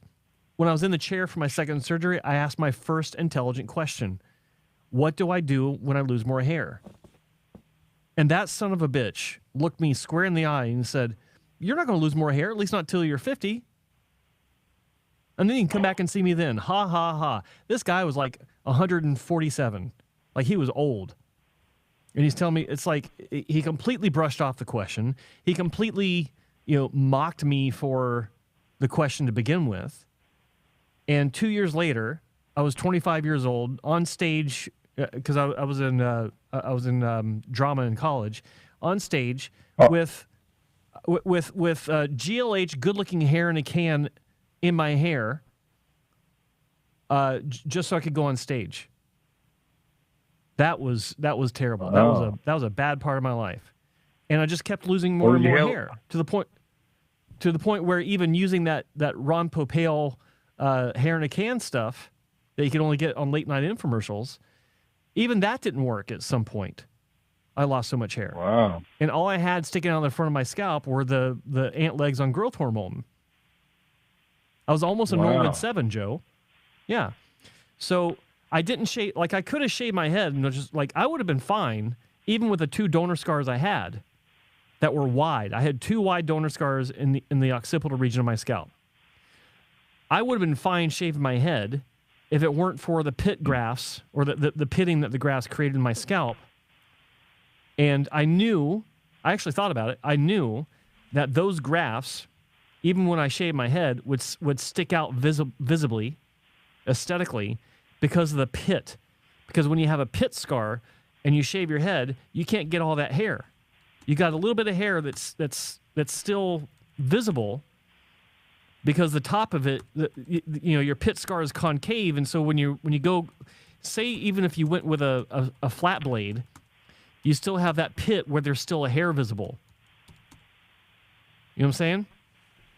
And these were thick. These were like 4 hair, 5 hair, 6 hair grafts. So it would look like a bunch of tree stumps in a field if I'd shaved my head. First of all, we're trying to keep Joe from Staten Island awake on this call. I want to put that out there. But that's my history with that, and why I didn't shave my head. Like two things. Number one, I looked like a skinhead, and that was a really bad thing in the 90s. And number two, it would look terrible aesthetically. Just even if I had done it when it was more acceptable, say 10 years later, in the early 2000s, that's when it was starting to become more acceptable. No, it just wasn't in the cards. But now, I can do it, and I enjoy it. I think it's. Well, I like the look. Right. Well, my observation has shown that a large percentage of the male population today does have a shaved head. Mm-hmm. More now than ever, of course, because it's just more socially acceptable. And that's why I always encourage people. Yeah. There's a guy that called the show yesterday. It's like, have you tried shaving your head? He's like, oh God, no. It wouldn't look very good. Like, how do you know till you try it? That's my first encouragement, and then the second encouragement is what I just told our caller from the Bay Area, which apparently is unacceptable to even the women in our own chat. So surgery is more appropriate for these people. That's the point I'm trying to make. We are all in this together, and whatever people need to do. And Carolina, first of all, I appreciate it. I would say the je ne sais quoi is my head paint. By the way, that's what that is. I like that. Je ne sais quoi is head paint. Look, the men call it war paint. I do not believe that I would lose a point or two for sure if I just let my hair be completely natural, without trying to style it, comb it just right, paint it a little bit. Maybe I can get away without the paint, but at the very least, having to blow dry it and put hairspray in it to give it the body and the look that I want, or at least close to the look that I want. And at the very least, I wouldn't feel as comfortable in my own skin when I'm walking around the world. And to me, that's the most important thing. That's what this is all about. We all want to feel comfortable in our own skin. There's not a one-size-fits-all situation. Go ahead, Joe. Are you still allowed? I'm going to ask you one final question. One question. Are you still allowed to leave? Are you allowed to leave your home on a windy day? Because I remember years ago, you would never leave your house on a windy day. Well, I was always allowed to. I was always allowed to leave my house. No one stopped me from leaving my home on a windy day. That's what I meant. There used to be a law. You would allow, but it gave me a lot of anxiety. You wouldn't allow yourself. No, it gave me anxiety. Like I would have to check the wind speed, and the wind chill factor if it was cold, and that would kind of determine how much hairspray I used. Now, being very open about this, especially back in the late 90s, that was a pretty new thing, Joe. I remember you're like my first caller. And, you know, even the stuff, and I know they're not, and believe me, I love the girls in the chat room, but, you know, the stuff that I used to get from the press, like I remember telling my story when, you know, I was involved, I lived right by the World Trade Center when I escaped the building 9/11. And I was interviewed by, I don't know if it was the Washington Post, somebody. And I happened to mention that not only did I grab my credit cards and all that stuff, you know, after the lights went out, and I'm crawling on my stomach because all the debris in the house, I grabbed my fibers, which I was wearing at the time, my hair fibers, because I was the hair loss guy. So I thought it was not only pertinent, I thought it'd be interesting for anyone who's reading that. It's so important to me that I'm running for my life, and I grabbed my hair fibers. You weren't running for your life. You were running for your hair's life. Right. So the shit that I got from this particular reporter was hilarious. I mean, it made me laugh, but it really shows I guess the lack of understanding of why this is so important to people. Well, do you remember Joe, Dr. Spencer? I was obsessed. I mean, not obsessed. I was uncomfortable, like on windy days and all that stuff. I'm more comfortable now that I'm older. It's just, all right, someone sees my bald spot. What am I going to do? Well, speaking of 9/11, am I correct? Is my recollection correct that a certain doctor whose name we know was spreading rumors you were killed on 9/11? Do you remember that? Not that I was killed. That he helped. It was unfortunate. Oh, that's what it was. Unfortunate that I wasn't killed. Yeah. Oh, I'm sorry. Okay, I'm sorry to interrupt you. Go ahead, Joe. Yeah. No, I was just going to say, like, first off, that doctor was a piece of shit. Got to say that. But yeah, the thing about wind for me in the 90s, I had to use so much hairspray that when I would go outside and there would be a wind gust, I would jokingly refer to my hair as being the same as the lead singer of Flock of Seagulls. Yeah, it flop up and it looked like I had a big fin on my head because it would just kind of go up like this, and it was one of those things where you don't even realize it until you see yourself in your reflection when you're walking downtown or something. It's like, what in the actual F is going on? Oh my God. This is what happens when wind blows? You don't know it till you see it. I was walking on it was Sunset Boulevard. Dino J. D'Amelio, the associate producer of the Tom Leykis show at the time, and my producer when I was on 97.1. You know Dean, Joe, right? You remember Dino? And yes, he was like, we're walking, we're going to get some pizza, and this crazy, these gusts of wind like whip around the corner. And I turn around like making believe I'm looking at some office building. He's like, what are you looking at? I'm like, I thought I saw something up there. And I told him what was going on.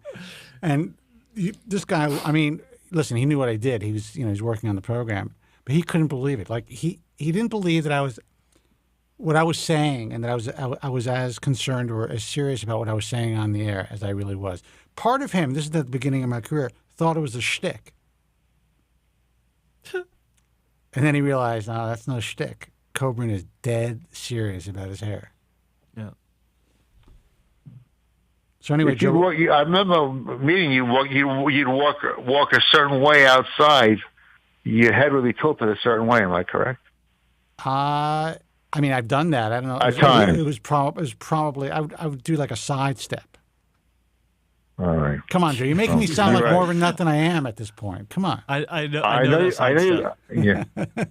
Before you go to your next call, just let me say Happy Father's Day to my good friend who I love very much, dear Bald Jerry.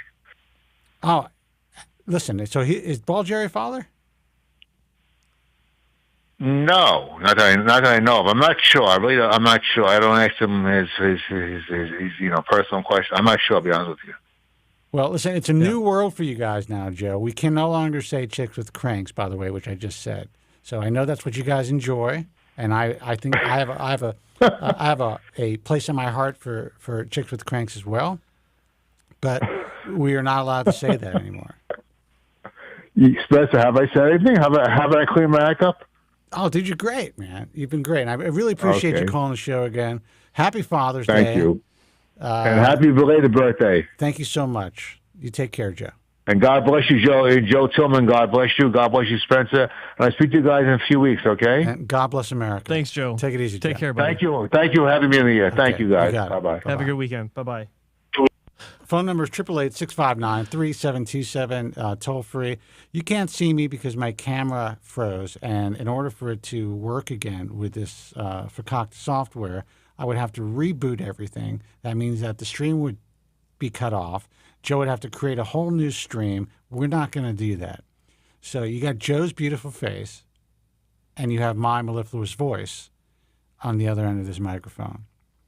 So if you want to give us a call, have any questions or concerns about your hair loss, we are live.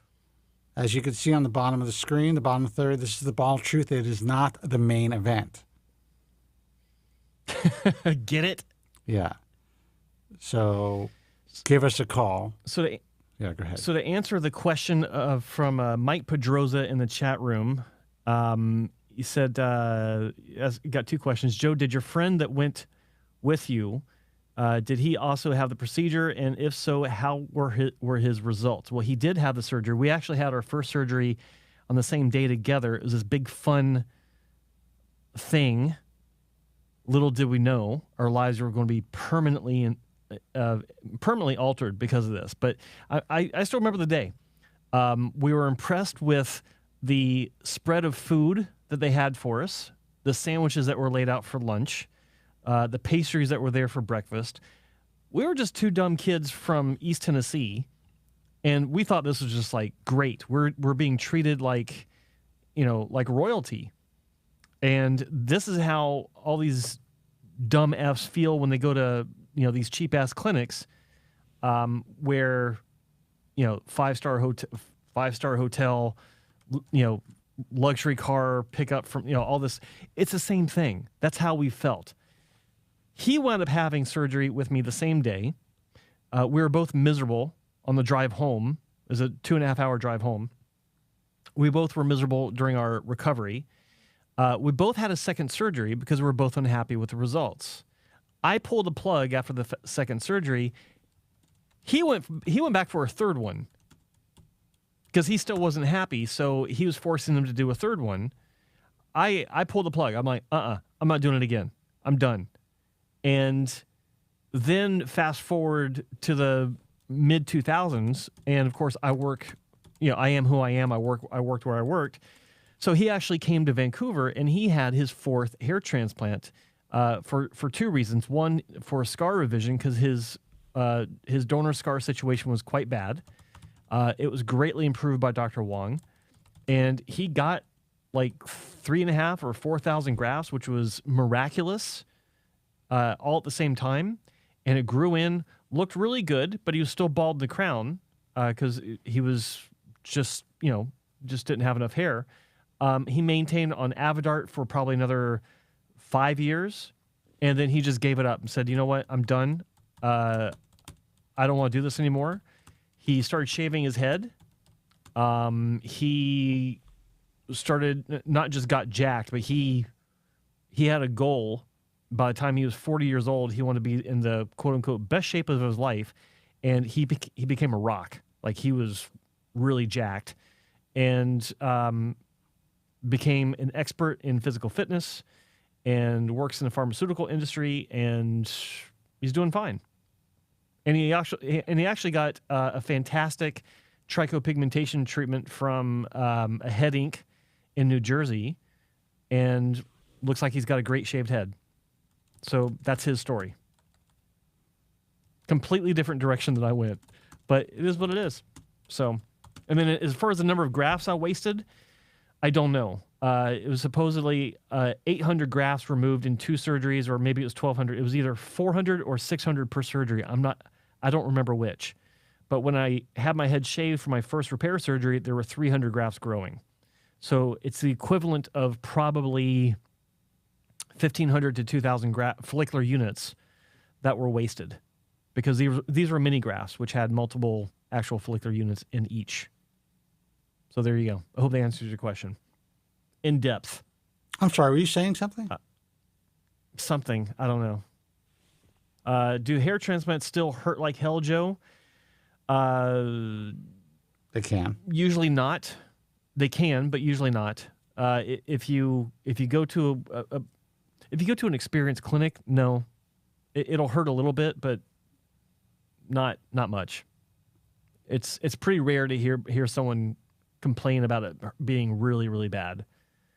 In fact, I don't remember the last time I heard that.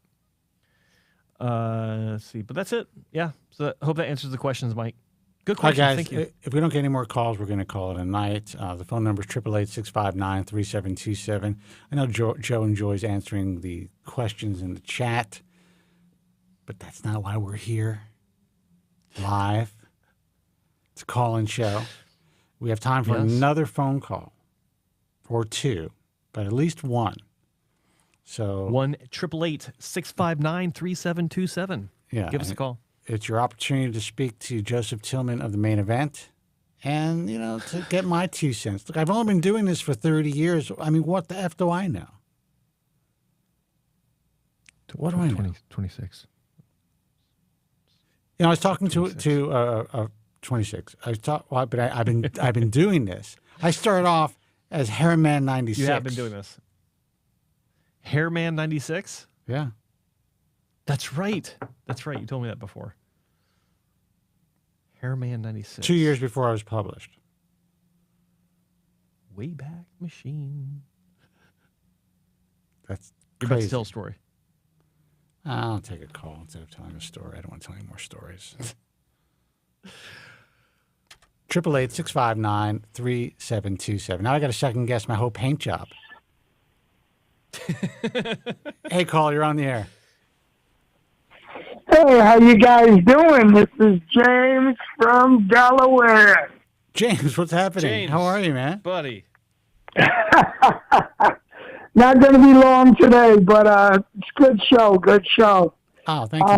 What's up? Joe from Staten Island, I love the intro. Oh. He's got my wheels turning. I've got to do something like that. What's going on?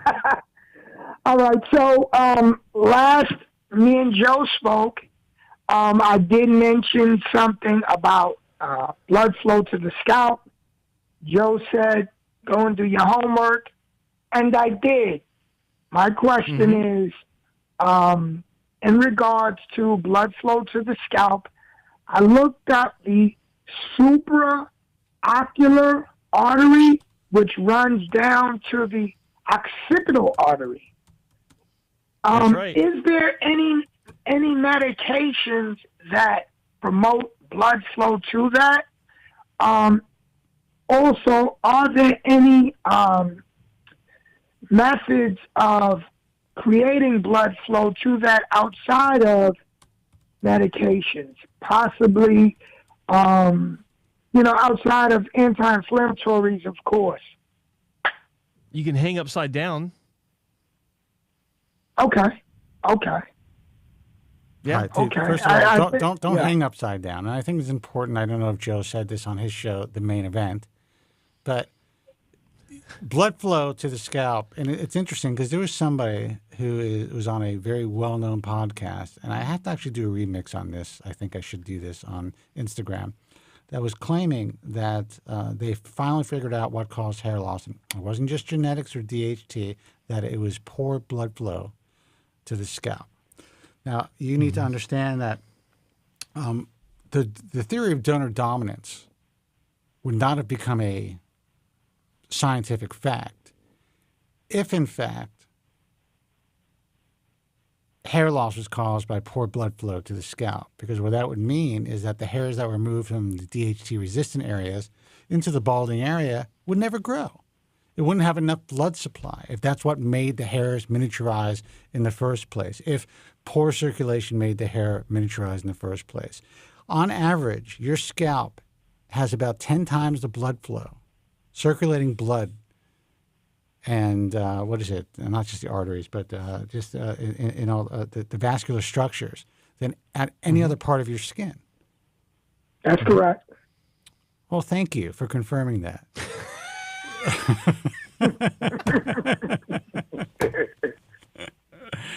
So the lack of, and I'm just giving you shit, the lack of blood flow theory or the diminished blood flow theory is, or hypotheses, or just complete bullshit is nonsense. And it's the way people sell products and services. It's the way this industry has ripped off vulnerable hair loss sufferers for decades. It's very rare that you have diminished blood flow to your scalp. There are issues. Joe's going to bring them up. There's a couple of diseases and there's a couple of issues. You could have neuropathy in that area. Believe it or not, you could have lowered, diminished blood flow, but it's rare. Go ahead, Joe. Well, the reason why James was bringing this up is because yesterday on the main event, he was asking about, and correct me if I'm wrong, James, but I believe this was what you're talking about. He's asking about the differences in growth rates when transplantation is done into the crown versus other areas of the scalp, and are there areas of the scalp that are known to have lesser blood flow than other areas of the scalp? That is isn't that right? Okay. You hit it on the head. I was explaining to James that, as you said, Spencer, that the scalp is the most vascular area of the body. There are crazy numbers of vessels and capillaries that feed off of the arteries that go into the scalp. And so he kept asking questions about this. So I encouraged James to look up some anatomical drawings of the vasculature of the scalp. And he has done so, and he has discovered the main artery into the occipital region. There's actually two, and there's also two that go up through the forehead, and that's what feeds the entire scalp. And there's a lot of blood up there. Okay, so the reason why, well, I can't say that hair does grow slower in the crown. I think it's kind of, I think a lot of it's just an old wives' tale, or the equivalent of that in the medical community.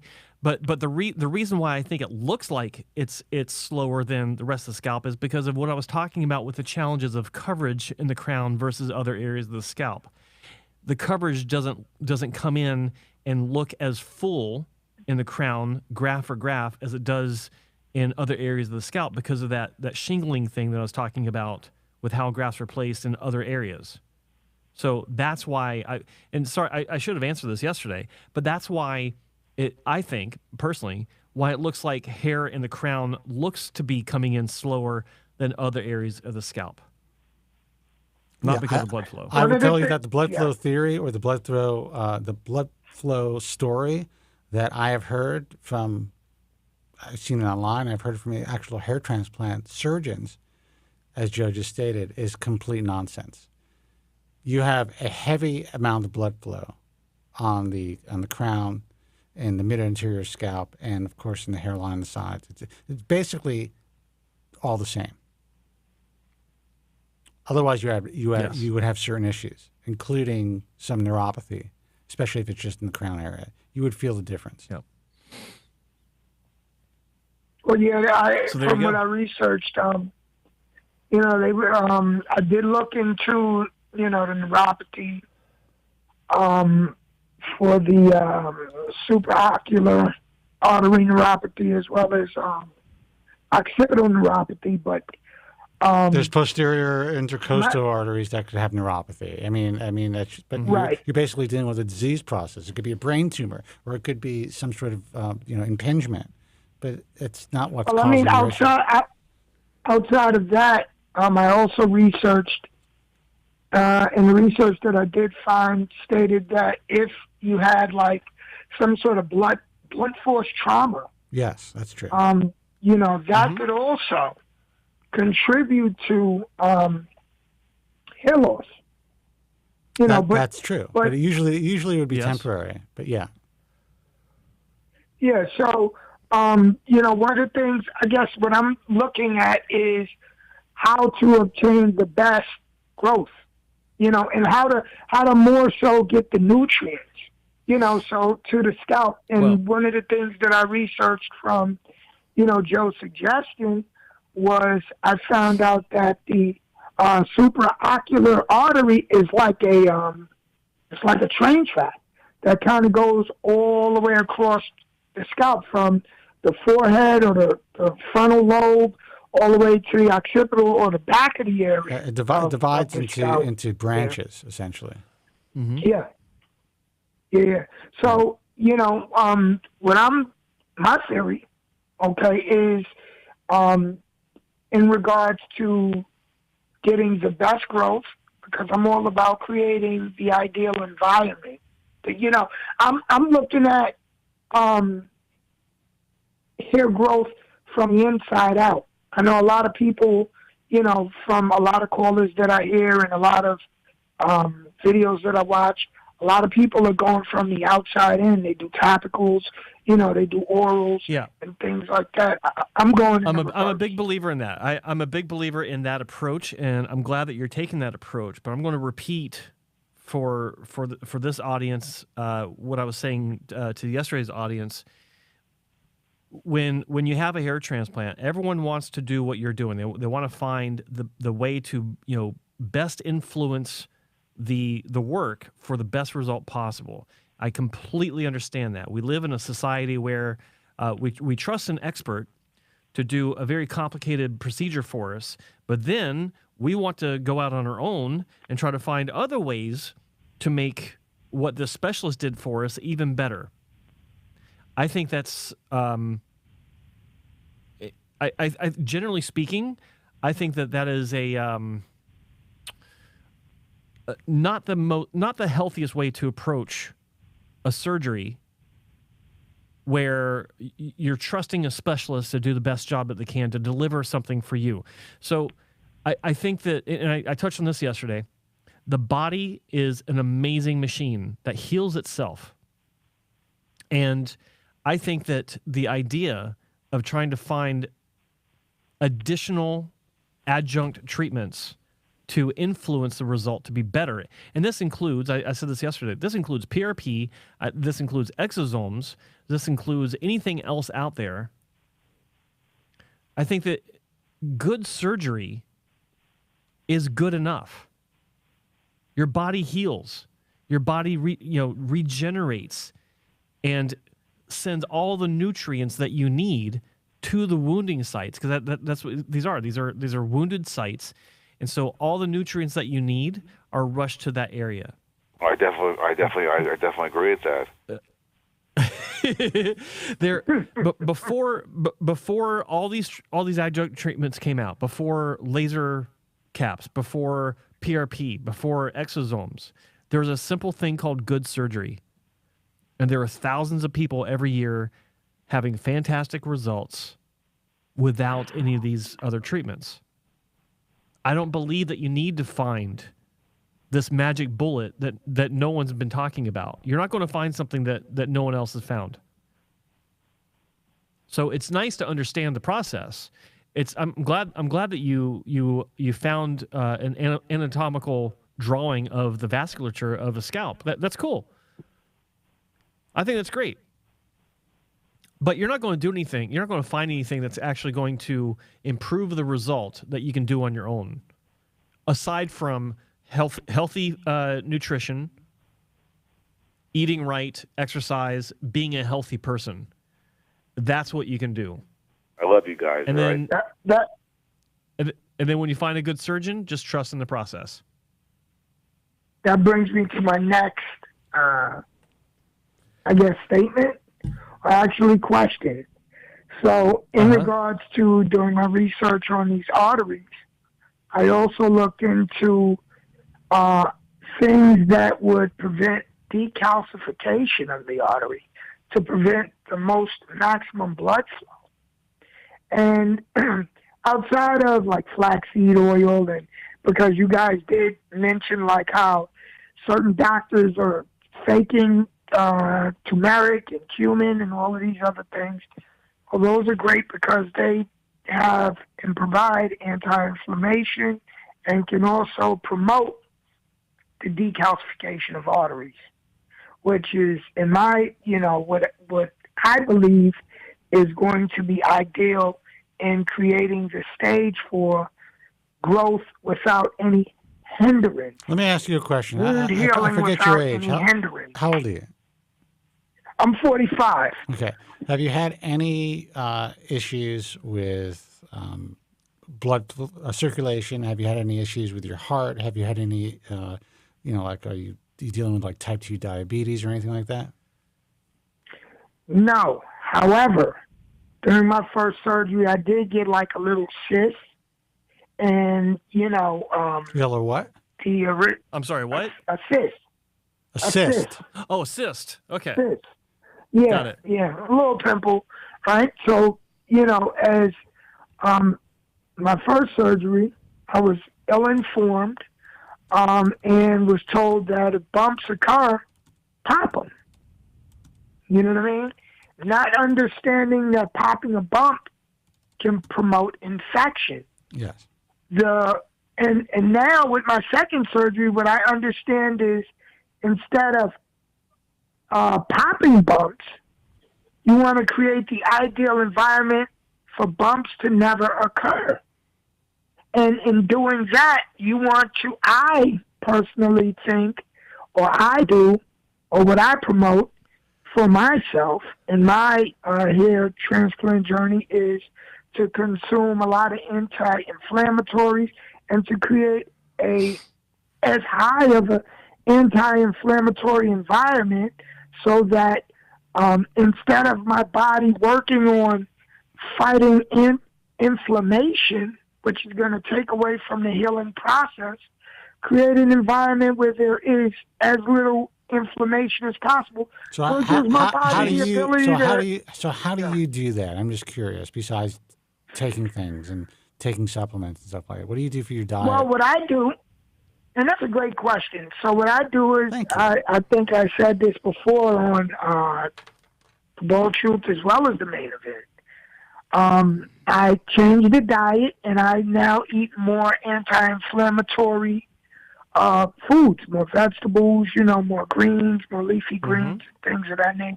That's good. And my health overall is wonderful. It's wonderful, then that is all you need, James. Yeah. That's listen. I'm going to interrupt you, okay? That's all you need, and I want to address what you're talking about. You creating the best environment possible to prevent pimples, basically what you're talking about, from forming or ingrown hairs from forming on your scalp. You can't. There's nothing you can do to prevent it.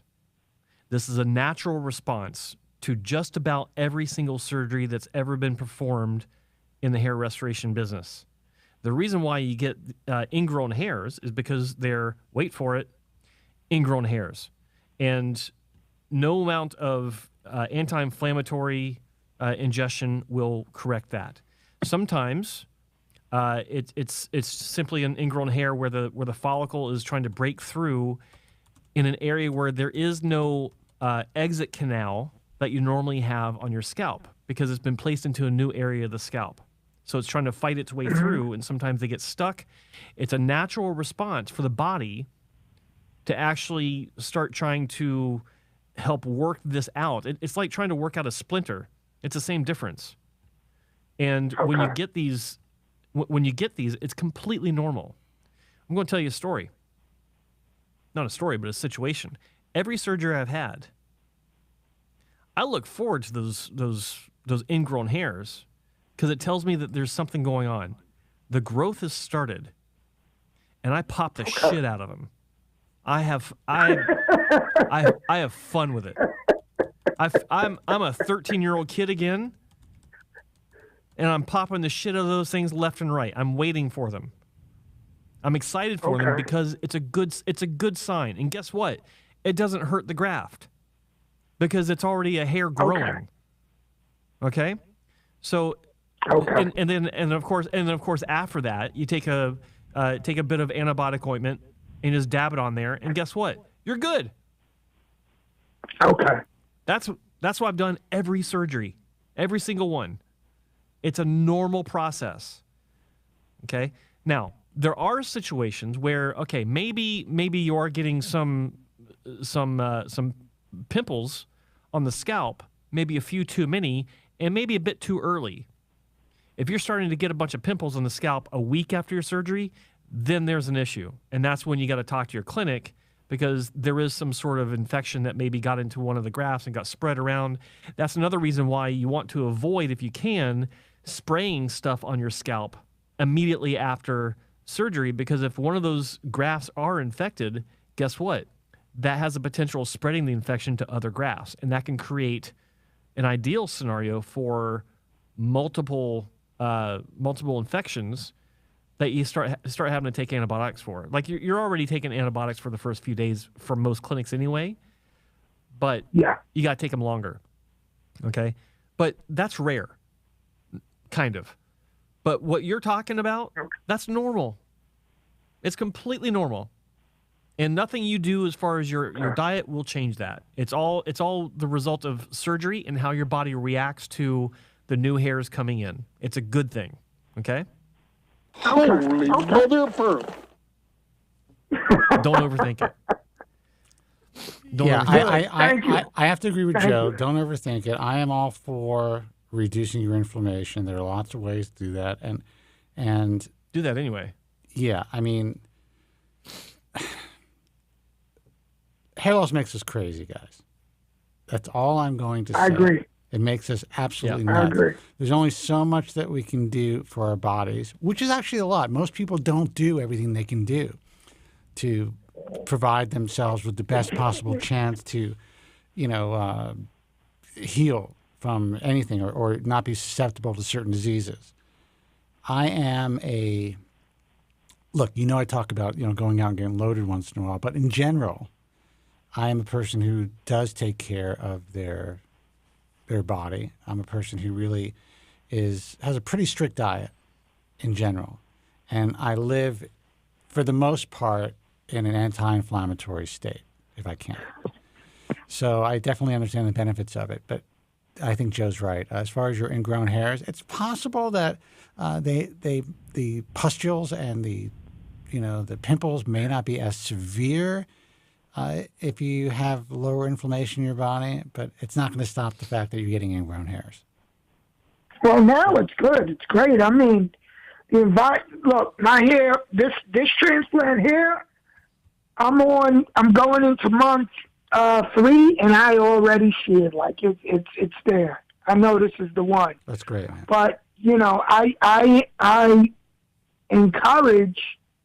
First of all, I spend good money, hard-earned money. I want to make myself look good, and it makes me happy. I'm all for, if someone wants to make themselves happy, go for it. You know what I mean? But exactly. But at the same time, everybody that's taken this journey has spent some hard-earned money, and it's just. And I get it. Don't overthink it. But I'm quite sure that a lot of the callers would agree that, you want to do the most that you can to make sure that you get your money's worth.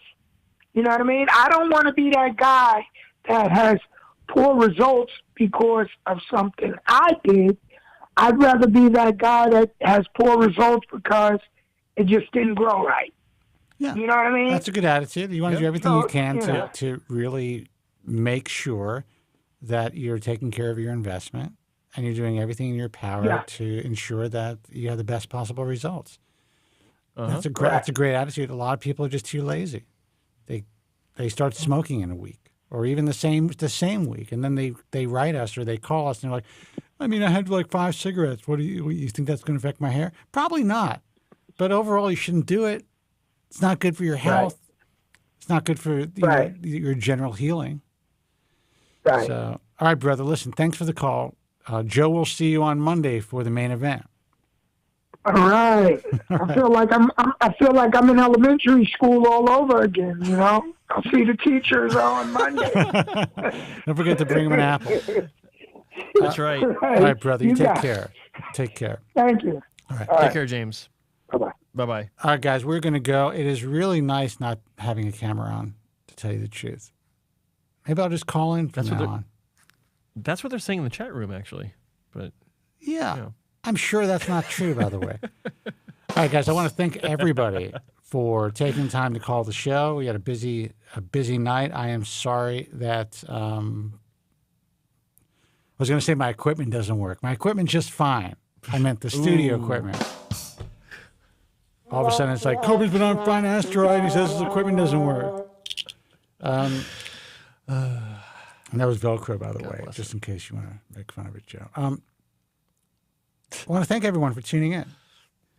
I want to thank the ladies in the chat room for their commentary on this poor guy. We may have saved him from getting a hair transplant. Mm-hmm. And he may grow, just glue a little hair in the front of his head and go on with his life. Let the guy have some hope. Go ahead, Joe. He may embrace shaving his head. You never know. That would be great. That would be great. That would be great. All right, guys, until next time. And by the way, Monday through Thursday, the main event with Joe Tillman, the guy who's on camera right now. We do this little show every Friday. And I think that's it. Anything else, Joe? It's a beautiful thing. No, we're good. It's a good show. All right, guys. Carolyn is like, get it? The main event, get it? Guys, until next time, be strong, God bless, and thank you so much for listening. Thank you very much. I'm sorry for any inconvenience you may have been put to prior to the programme, and I'm glad you enjoyed it. And if you could now leave by the exits at the rear, that'd be splendid.